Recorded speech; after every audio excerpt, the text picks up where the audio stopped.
এই ক্লাসের পূর্বে আমরা আরও দুটো ক্লাস করেছিলাম। প্রথম ক্লাসটা ছিল যুক্তি বিজ্ঞান বলতে কি বোঝায়।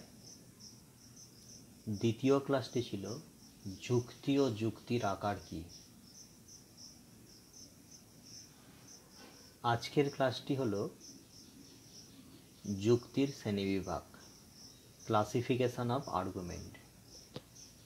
এটি আমাদের 3 নম্বর ক্লাস, প্রথম অধ্যায়ের 3 নম্বর ক্লাস।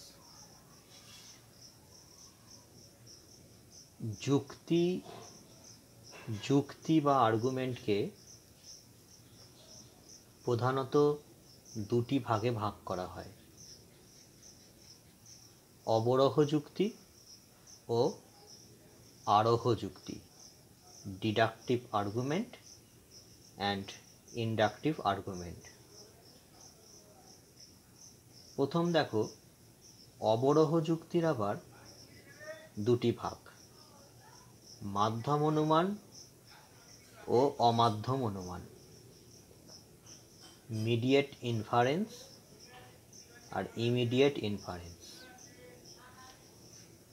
মাধ্যম অনুমানকে আবার দুটি ভাগে ভাগ করা হয়, একটি মিশ্র ন্যায় আর একটি অমিশ্র ন্যায়, পিওর সিলোইজম এবং মিশ্র ন্যায় মিক্সড সিলোইজম। অমিশ্র ন্যায়কে আবার দেখো দুটি ভাগে ভাগ করা হয়েছে: অমিশ্র নিরপেক্ষ ন্যায়, পিওর ক্যাটাগরিক্যাল সিলোইজম, আর অমিশ্র প্রাকল্পিক ন্যায়, পিওর হাইপোথেটিক্যাল সিলোইজম। মিশ্র ন্যায়কে আবার দেখো তিনটে ভাগে ভাগ করা যায়। মিশ্র ন্যায়ের তিনটি ভাগ: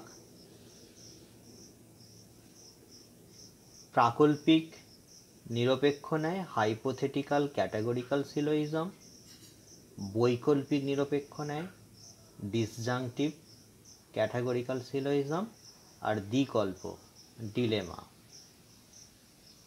তাহলে অমিশ্র ন্যায়ের দুটি ভাগ, অমিশ্র ন্যায়কে দুটি ভাগে ভাগ করা যায়, মিশ্র ন্যায়কে তিনটি ভাগে ভাগ করা যায়। এবার দেখা যাক অমাধ্যম অনুমান। অমাধ্যম অনুমান বা ইমিডিয়েট ইনফারেন্স এর তিনটি ভাগ: আবর্তন, কনভারসেশন; বিবর্তন, অবভার্সন; সমবিবর্তন, কন্ট্রাপোজিশন। তাহলে তিনটি ভাগ: আবর্তন, বিবর্তন, সমবিবর্তন। আবর্তন আবার দুই প্রকার: সরল আবর্তন, সীমিত আবর্তন।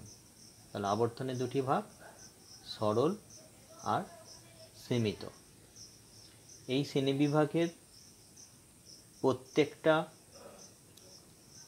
সংজ্ঞা এবং তার এক্সাম্পল সহ আজকে আমাদের ক্লাসে আলোচনা করা হবে। এদিকটা একবার দেখে নাও। আরোহ যুক্তি, তাহলে অবরোহ আর আরোহ, এর মধ্যে আরোহ যুক্তিকে আবার তিনটি ভাগে ভাগ করা যায়: বৈজ্ঞানিক আরোহ, অবৈজ্ঞানিক আরোহ, অবৈজ্ঞানিককে আবার অপূর্ণ গণনামূলক বলা হয়, লৌকিক আরোহ। তাহলে অবৈজ্ঞানিক, অপূর্ণ, লৌকিক আরোহ এই তিনটি একই। আরেকটি রয়েছে উপমা বা সাদৃশ্য আরোহ। আজকে এই ক্লাসে আমরা প্রত্যেকটি শ্রেণীবিভাগের সংজ্ঞা এবং এক্সাম্পল সহ, উদাহরণ সহ সংজ্ঞাগুলোকে আমরা বোঝার চেষ্টা করব। তো যুক্তির শ্রেণীবিভাগের এই মানচিত্রটি যদি তোমরা পিডিএফ ভার্সান পেতে চাও তাহলে কমেন্টে অবশ্যই জানাবে। তাহলে আমি এই philosophy1989 এটা আমার ওয়েবসাইট, এই ওয়েবসাইটে তাহলে এর পুরো পিডিএফ ভার্সানটা দিয়ে দেবো। আর যে কোনো ক্লাসেরই যদি পিডিএফ ভার্সান পেতে চাও তাহলে অবশ্যই কমেন্ট করে জানাবে। তাহলে আমি সেই পোর্শনগুলো সব এই blogspot.com-এ ফিলোসফি ক্লাস বলে একটা যুক্তির শ্রেণীবিভাগের সেই মেনুতে সব পেয়ে যাবে। প্রথম অংশ অবরোহ যুক্তি কাকে বলে সেটা আলোচনা করব। ডেফিনেশনটা দেখো, যে যুক্তির সিদ্ধান্ত এক বা একাধিক আশ্রয় বাক্য থেকে অনিবার্যভাবে নিঃসৃত হয় এবং সিদ্ধান্ত কখনো আশ্রয় বাক্যের থেকে বেশি ব্যাপক হয় না, তাকে অবরোহ যুক্তি বলে। তাহলে কী কী কথা বলা হয়েছে এখানে, তার একটা উদাহরণও নেওয়া হয়েছে, যে সিদ্ধান্তটা এক বা একাধিক আশ্রয় বাক্য থেকে নিঃসৃত হতে হবে। অর্থাৎ অবরোহ যুক্তির কি এক বা একাধিক আশ্রয় বাক্য থাকবে। দ্বিতীয়ত, সিদ্ধান্তটাকে আশ্রয় বাক্যগুলো থেকে অনিবার্যভাবে নিঃসৃত হতে হবে, অনিবার্যভাবে নিঃসৃত হতে হবে। ঠিক আছে। আর সিদ্ধান্ত কখনো আশ্রয় বাক্যের থেকে বেশি ব্যাপক হবে না, সবসময় কম ব্যাপক হবে। অর্থাৎ সিদ্ধান্তটা আশ্রয় বাক্যকে অতিক্রম করে যাবে না। অর্থাৎ আশ্রয় বাক্যে, সহজ কথায় বলতে গেলে কি, আশ্রয় বাক্যে বেশি কথা বলা হবে আর সিদ্ধান্তে সেটা কম থাকবে। তাহলে এই এক্সাম্পলটায় দেখো, একাধিক আশ্রয় বাক্য থেকে সিদ্ধান্ত অনিবার্যভাবে নিঃসৃত হবে। এই যে এটা হচ্ছে আশ্রয় বাক্য, এই দুটি আশ্রয় বাক্য। তাহলে এক বা একাধিক আশ্রয় বাক্য রয়েছে, আর এটি হচ্ছে সিদ্ধান্ত। তাহলে একাধিক আশ্রয় বাক্য থেকে সিদ্ধান্তটা নিঃসৃত হয়েছে, শুধু নিঃসৃত হয়নি, অনিবার্যভাবে নিঃসৃত হয়েছে। এখানে কোনো শর্ত নেই, অনিবার্যতা রয়েছে। যেমন ধরো, সকল মানুষ হয় মরণশীল, আর রাম নামে একজন যদি কেউ ব্যক্তি থাকে আর সে যদি মানুষ হয়, তাহলে অনিবার্যভাবেই আমরা বলতে পারবো রাম মরণশীল, তাই না? তাহলে সিদ্ধান্তটা আশ্রয় বাক্যগুলো থেকে কি হলো, অনিবার্যভাবে নিঃসৃত হলো, অনিবার্যভাবে নিঃসৃত হলো। আর আশ্রয় বাক্যে দেখো, সকল মানুষ হয় মরণশীল, তাহলে সব মানুষ মরণশীল এই কথাটা বলা হয়েছে, সব মানুষের কথা বলা হচ্ছে। আর সিদ্ধান্তে দেখো, রাম নামে একজন ব্যক্তির কথা বলা হচ্ছে।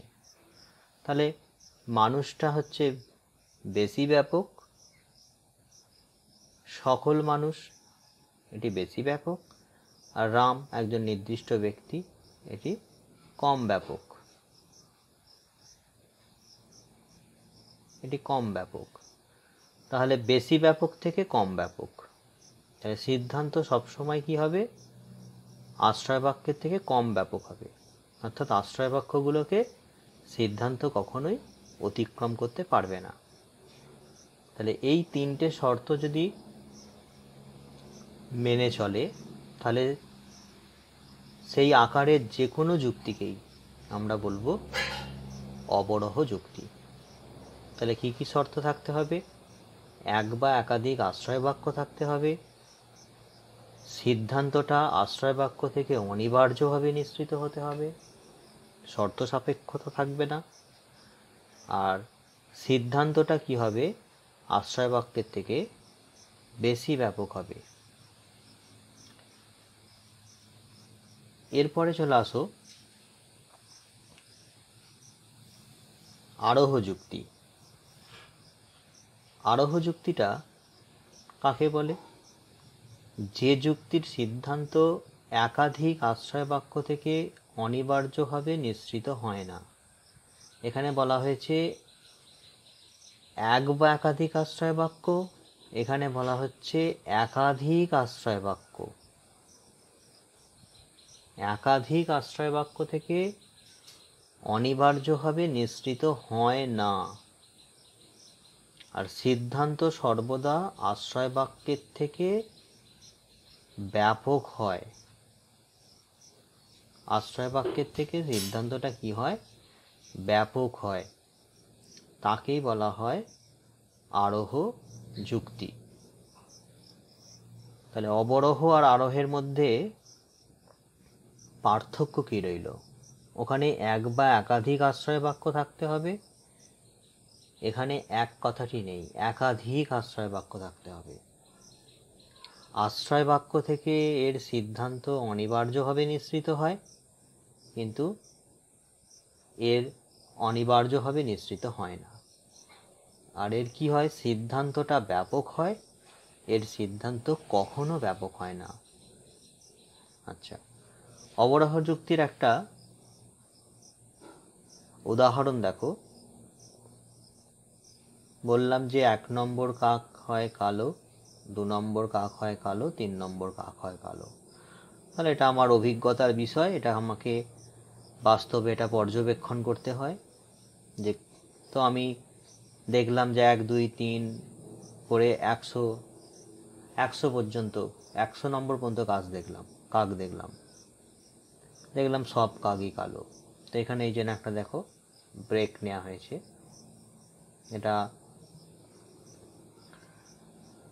এটাকে বলা হয় আরোহমূলক লম্ফ। এটা আরোহমূলক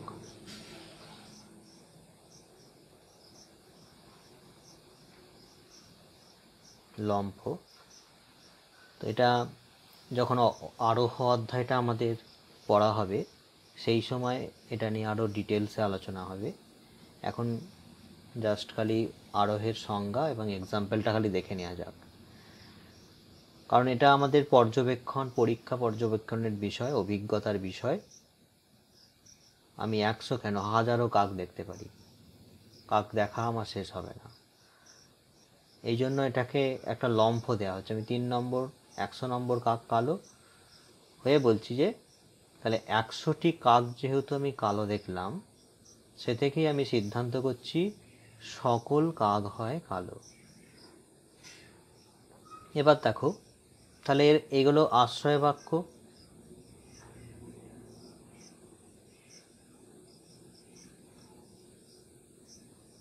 একাধিক আশ্রয় বাক্য রয়েছে, একাধিক আশ্রয় বাক্য। এটা অনিবার্যভাবে নিঃসৃত হচ্ছে না, কারণ আমি বললাম 100 কাকও দেখতে পারি, 1000 কাকও দেখতে পারি আমি। এটা সীমিত নয়, কারণ এটা আমার অভিজ্ঞতার বিষয়। ঠিক আছে? তাই আশ্রয় বাক্যটা অনিবার্যভাবে নিঃসৃত হচ্ছে না। কয়েকজনকে দেখেই আমি বলছি যে সকল কাক হয় কালো। সিদ্ধান্তটা সর্বদা আশ্রয় বাক্যের থেকে ব্যাপক হয়। এটা দেখো 1 নম্বর কাক কালো, তাহলে 1 নম্বর দৃষ্টান্ত, এটা একটা দৃষ্টান্ত, এটি একটি দৃষ্টান্ত, এটিও একটি দৃষ্টান্ত। আর এটায় সার্বিক কাকের কথা বলা হচ্ছে। তাহলে এগুলি বিশেষ বিশেষ দৃষ্টান্ত। আর এখানটা দেখো সকল কাক হয় কালো, তার মানে সব কাকের, পৃথিবীর যত কাক আছে সব কাকের কথাই এখানে ঘোষণা করা হচ্ছে। তাই এটি অবশ্যই ব্যাপক, আর এগুলো কম ব্যাপক। এটি কম ব্যাপক, আর এই বাক্যটি তাহলে সকল কাক, এটি ব্যাপক। তাহলে কম ব্যাপক থেকে বেশি ব্যাপক। এই রকম আকারে যত উদাহরণ সবই হচ্ছে আরোহ যুক্তি। এবার দেখো পরের আমাদের অবরোহ। এই আরোহ যুক্তিটা আমরা, অবরোহ যুক্তির দুটি অংশ, অমাধ্যম অনুমান ও মাধ্যম অনুমান। প্রথম দেখো অমাধ্যম অনুমান কাকে বলে?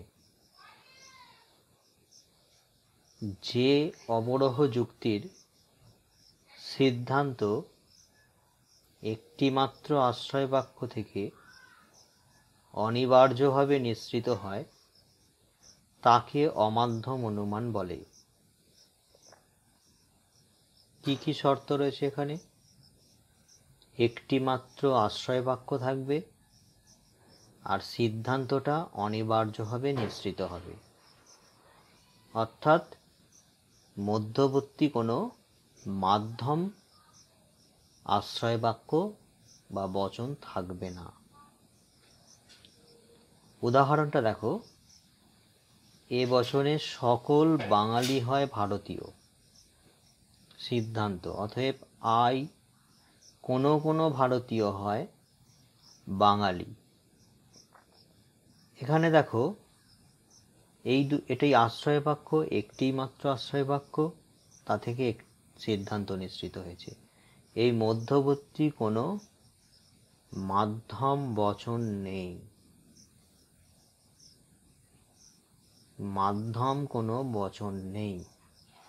তাই এটিকে, যেহেতু একটি মাত্র আশ্রয় বাক্য থেকে সিদ্ধান্ত নিঃসৃত হয়েছে, অনিবার্যভাবে হয়েছে, মাধ্যম কোনো বচন নেই, তাই এটিকে বলা হয় অমাধ্যম অনুমান। এর পরেরটি হলো মাধ্যম অনুমান। তো এর সংজ্ঞাটা কি? এর সংজ্ঞাটি হলো,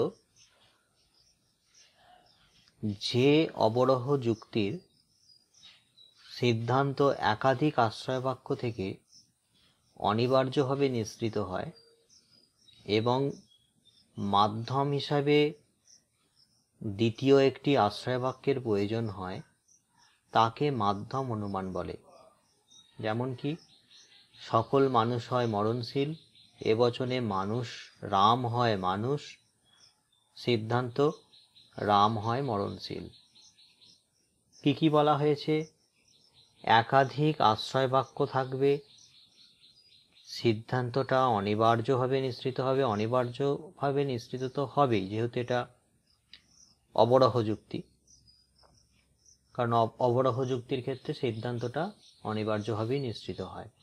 আর মাধ্যম হিসাবে দ্বিতীয় একটা আশ্রয় বাক্য থাকবে, তখন তাকে বলা হয় মাধ্যম অনুমান। যেমন এটাই দেখো, একাধিক আশ্রয় বাক্য রয়েছে। রাম যদি মানুষ হয় তাহলে রাম অবশ্যই মরণশীল হবে, তাহলে অনিবার্যভাবে সিদ্ধান্তটা নিঃসৃত হলো। আর মাধ্যম হিসাবে দেখো, মাধ্যম হিসাবে একটি আশ্রয় বাক্য রয়েছে, তাহলে দ্বিতীয়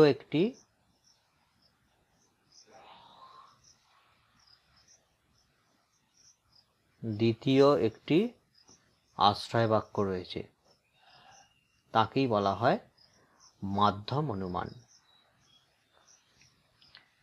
আচ্ছা, তাহলে আমরা দেখলাম অবরোহ যুক্তির দুটি পার্ট, একটি মাধ্যম আর একটি অমাধ্যম। তাহলে মাধ্যম আর অমাধ্যমের মধ্যে পার্থক্য কি? মাধ্যমে সিদ্ধান্তটা একাধিক আশ্রয় বাক্য থেকে নিঃসৃত হয়, আর অমাধ্যমে সিদ্ধান্তটি একটি মাত্র আশ্রয় বাক্য থেকে অনিবার্যভাবে নিঃসৃত হয়। তাহলে মাধ্যমের ক্ষেত্রে দ্বিতীয় একটি মাধ্যম বচনের প্রয়োজন হয়, আশ্রয় বাক্যের প্রয়োজন হয়। আর অমাধ্যমের ক্ষেত্রে এই দ্বিতীয় মাধ্যম বচনটির প্রয়োজন থাকে না। ঠিক আছে? এরপরে দেখো, মাধ্যম অনুমানকে আবার দুটি ভাগে ভাগ করা হয়। একটি হলো অমিশ্র ন্যায় আর একটি হলো মিশ্র ন্যায়। তাহলে মাধ্যমের আবার দুটি ভাগ, অমিশ্র ন্যায় আর মিশ্র ন্যায়। এই দুটি সংজ্ঞা দেখো, যে ন্যায়ের প্রধান অপ্রধান ও সিদ্ধান্ত নিরপেক্ষ বচন হবে, কোনো শর্ত সাপেক্ষ বচন থাকবে না, সেগুলোকেই বলা হয় অমিশ্র ন্যায়। আর মিশ্র ন্যায়টা কি? যে ন্যায়ের প্রধান আশ্রয় বাক্যতে যৌগিক বচন থাকবে, অপ্রধান আর সিদ্ধান্ত নিরপেক্ষ বচন হবে, তাকেই বলা হয় মিশ্র ন্যায়। অমিশ্র ন্যায়ের ক্ষেত্রে কি হয়, প্রধান অপ্রধান ও সিদ্ধান্ত শুধুই যে নিরপেক্ষ বচন হবে তাই নয়। যেমন এই এক্সাম্পলটায় দেখো, এই তিনটে বচনই নিরপেক্ষ হয়েছে, শুধু যে নিরপেক্ষ বচন হবে তাই নয়, মানে তিনটে বচনই একই রকম হতে হবে, তিনটে বচনই প্রাকল্পিকও হতে পারে,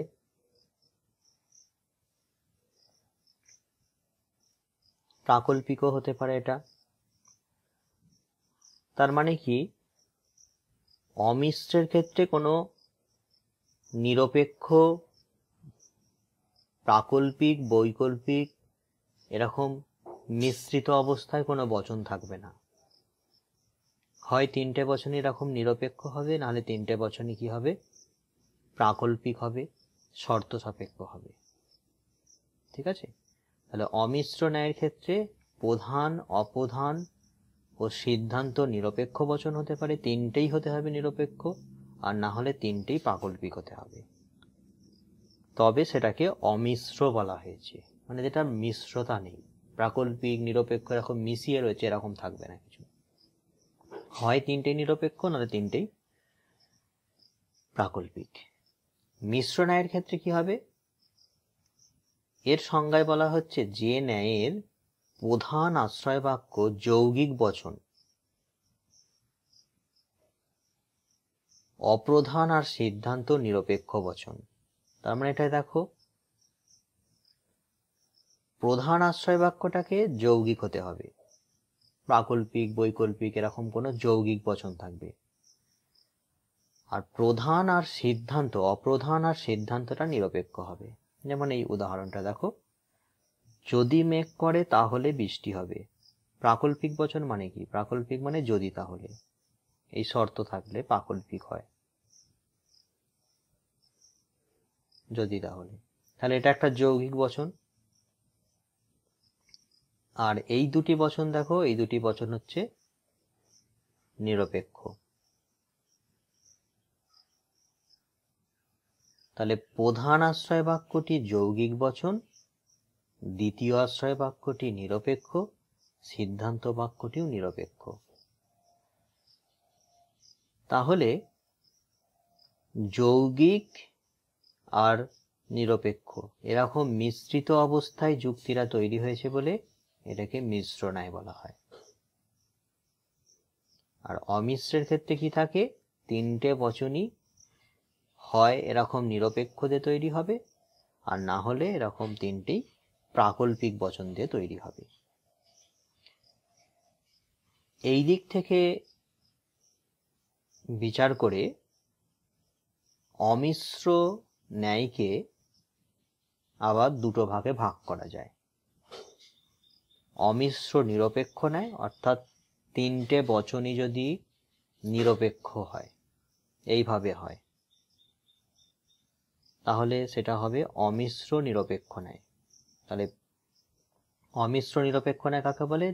প্রধান, অপ্রধান, সিদ্ধান্ত তিনটে বচনই যদি নিরপেক্ষ হয়, এই এক্সাম্পলটাকে খেয়াল রেখো, তাহলেই সেটা হয়ে যাবে কি, অমিশ্র নিরপেক্ষ ন্যায়। আরেকটি অমিশ্র প্রাকল্পিক ন্যায় রয়েছে। অমিশ্র প্রাকল্পিক ন্যায়টা কি? যে ন্যায়ের তিনটে বচনই হবে, অর্থাৎ প্রধান, অপ্রধান আর সিদ্ধান্ত, এই তিনটে বচনই হবে প্রাকল্পিক। যে ন্যায়ের প্রধান, অপ্রধান ও সিদ্ধান্ত প্রাকল্পিক বচন হয় তাকেই অমিশ্র ন্যায়, অমিশ্র প্রাকল্পিক ন্যায় বলে। যেমন দেখো, প্রাকল্পিক তিনটেই প্রাকল্পিক, যদি তাহলে থাকবে। যদি রাম শ্যামের বন্ধু হয় তাহলে সে যদুর বন্ধু।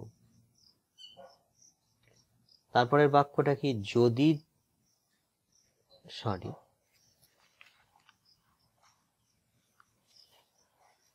একটু দেখার অসুবিধা হচ্ছিল, কি বলা হচ্ছে, যদি রাম শ্যামের বন্ধু হয় তাহলে সে যদুর বন্ধু। দ্বিতীয় আশ্রয় বাক্যটি কি, যদি শ্যাম যদুর বন্ধু হয় তাহলে সে মধুর বন্ধু। তাহলে আমরা এখান থেকে কি বলতে পারি, যদি রাম শ্যামের বন্ধু হয় অর্থাৎ এটা, তাহলে আমি তা থেকে বলতে পারি রাম কার বন্ধু, মধুর বন্ধু, মধুর বন্ধু। ঠিক আছে, তাহলে রাম যদি শ্যামের বন্ধু হয় তাহলে রাম অবশ্যই মধুর বন্ধু হবে। তাহলে এখানে দেখো এই তিনটে বচনই, এটি প্রধান আশ্রয় বাক্য, এটি দ্বিতীয় আশ্রয় বাক্য, আর এটা হচ্ছে সিদ্ধান্ত বাক্য। তিনটে বচনই কি প্রাকল্পিক বচন। এখানে একটি প্রাকল্পিক, দুটি নিরপেক্ষ এরকম মিশ্রিত অবস্থায় কিছু নেই, তিনটেই প্রাকল্পিক বচন বলে এটাকে অমিশ্র প্রাকল্পিক ন্যায় বলে। একটু সংক্ষেপে বলে দিই কি কি দেখলাম এখানে। মাধ্যম অনুমান, মাধ্যম অনুমান কে দুটি ভাগে ভাগ করা হচ্ছে, একটা অমিশ্র ন্যায়, মিশ্র ন্যায়। অমিশ্র ন্যায়টা কি, অমিশ্র ন্যায়ে প্রধান, অপ্রধান আর সিদ্ধান্ত এই তিনটি বাক্যই হয় নিরপেক্ষ হবে, না হলে প্রাকল্পিক হবে। অমিশ্র ন্যায়কে আবার দুটি ভাগে ভাগ করা হচ্ছে, একটি অমিশ্র নিরপেক্ষ ন্যায়, এক্ষেত্রে তিনটে বচনই নিরপেক্ষ হয়। আরেকটি হলো অমিশ্র প্রাকল্পিক ন্যায়, এখানে তিনটে বচনই এইভাবে প্রাকল্পিক হবে। ঠিক আছে, এরপর আমরা দেখব মিশ্র ন্যায়। মিশ্র ন্যায়টা তাহলে কি, যেখানে প্রাকল্পিক নিরপেক্ষ এরকম বচন মিশিয়ে থাকবে, তাকেই তো মিশ্র ন্যায় বলে। সেই মিশ্র ন্যায়কে আবার আমরা প্রথম যে একদম ম্যাপ চার্ট সেখানে দেখেছি, মিশ্র ন্যায়কে আবার কি করা হয়েছে, মিশ্র ন্যায়কে আবার তিনটি ভাগে ভাগ করা হয়, একটি প্রাকল্পিক নিরপেক্ষ ন্যায়, একটি বৈকল্পিক নিরপেক্ষ ন্যায়, আরেকটি কি, আরেকটি হলো দ্বিকল্প।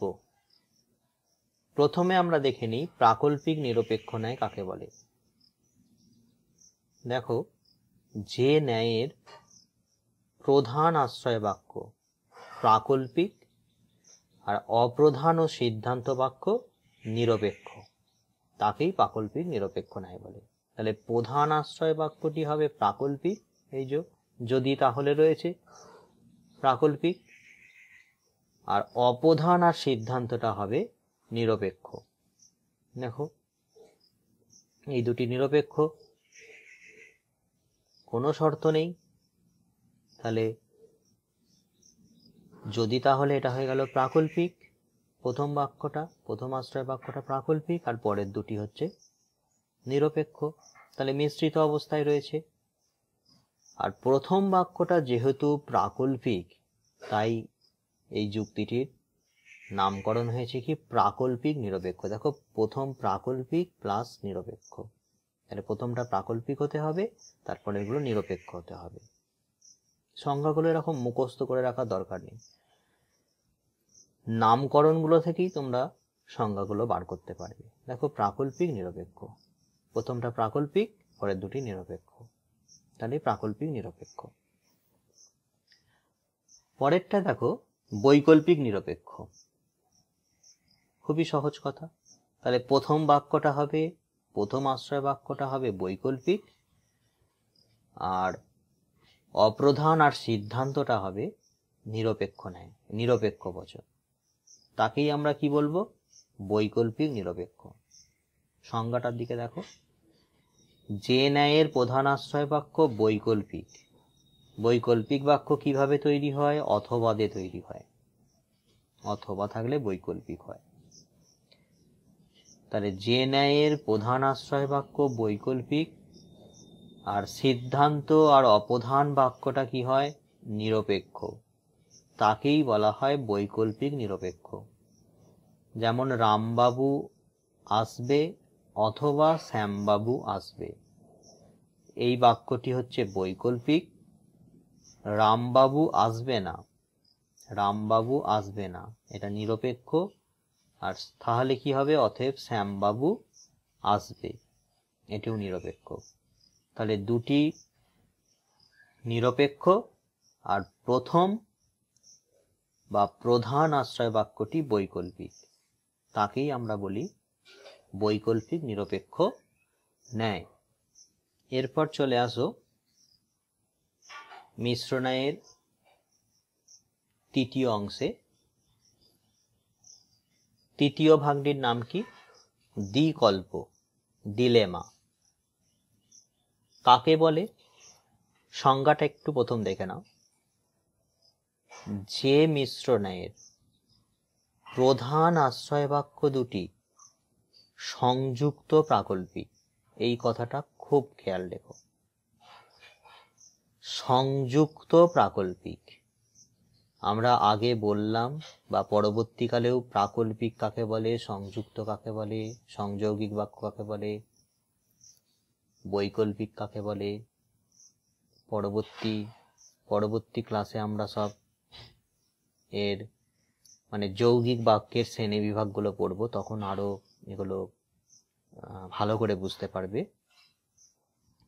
তো প্রথম প্রাকল্পিক মানে তোমরা জেনে গেছো, এটা যদি তাহলে দিয়ে বাক্য।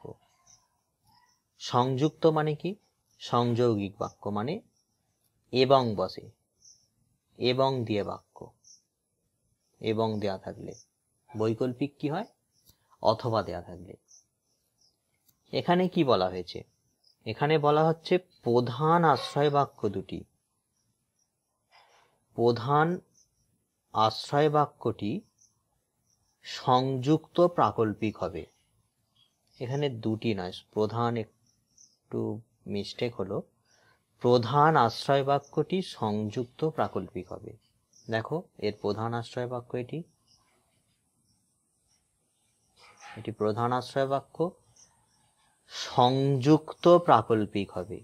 তার মানে দেখো, যদি রাম আসে তাহলে যদু আসবে, এটি কি বাক্য? এটি প্রাকল্পিক। কেন? যদি তাহলে এই আকারে আছে। এর পরের অংশটা দেখো, যদি শ্যাম আসে তাহলে হরি আসবে, এটিও প্রাকল্পিক, এটিও একটি প্রাকল্পিক বচন। এই দুটি প্রাকল্পিক বচনকে এবং দ্বারা যুক্ত করা হয়েছে, এবং দ্বারা যুক্ত করা হয়েছে। তার মানে পুরো এই বাক্যটা হচ্ছে একটা সংযৌগিক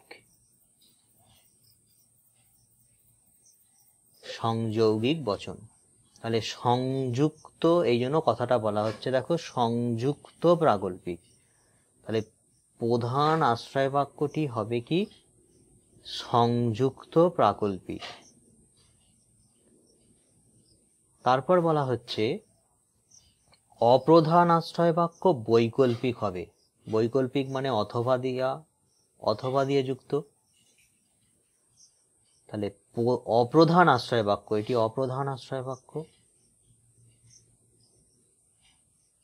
এটি অপ্রধান আশ্রয় বাক্য। এই অপ্রধান আশ্রয় বাক্যটি কি হতে হবে? বৈকল্পিক হতে হবে। তারপর কি বলা হচ্ছে? সিদ্ধান্তটি বৈকল্পিক অথবা নিরপেক্ষ হতে পারে। তো সিদ্ধান্তটি কি হতে পারে? বৈকল্পিক হতে পারে অথবা নিরপেক্ষ হতে পারে। এই বৈকল্পিক অংশটাই লিখেছি এখানে। কি লেখা হয়েছে? যদু আসবে অথবা হরি আসবে। এটা একটি অথবা দেওয়া, এটা একটি বৈকল্পিক। আচ্ছা, তাহলে সংজ্ঞাটা কিভাবে হলো?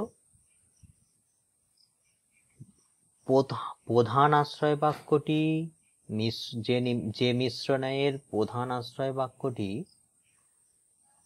সংযুক্ত প্রাকল্পিক হতে হবে, দ্বিতীয় আশ্রয় বাক্যটিকে বা অপ্রধান আশ্রয় বাক্যটিকে বৈকল্পিক হতে হবে, আর সিদ্ধান্তটিকেও বৈকল্পিক হতে হবে বা নিরপেক্ষ হতে হবে। তার মানে আমরা এটা যদি নিরপেক্ষ করি তাহলে আমরা লিখতে পারি শ্যাম আসবে, এটা নিরপেক্ষ করি। আর বৈকল্পিক রাখলে যদু আসবে অথবা হরি আসবে। দেখো তাহলে মূল বিষয়টা কি দাঁড়ালো? প্রধান বাক্যটি সংযুক্ত প্রাকল্পিক, অপ্রধানটি বৈকল্পিক, সিদ্ধান্ত বাক্যটি হবে বৈকল্পিক অথবা নিরপেক্ষ। তাহলেই সেই মিশ্র ন্যায়কে আমরা কি বলতে পারি? দ্বিকল্প বলতে পারি। এটা আমি একটি আকার দেখিয়ে দিয়েছি, যে যদি রাম আসে, দেখো যদি রাম আসে, এটা পি ধরেছি, তাহলে যদু আসবে, এটা কিউ ধরেছি। আর এটা দেখো শ্যাম আসে, আর ধরা হয়েছে এটা, আর হরি আসে, এটা এস ধরা হয়েছে। তাহলে এরকম একটা সংযুক্ত প্রাকল্পিক বচন তৈরি করা হয়েছে।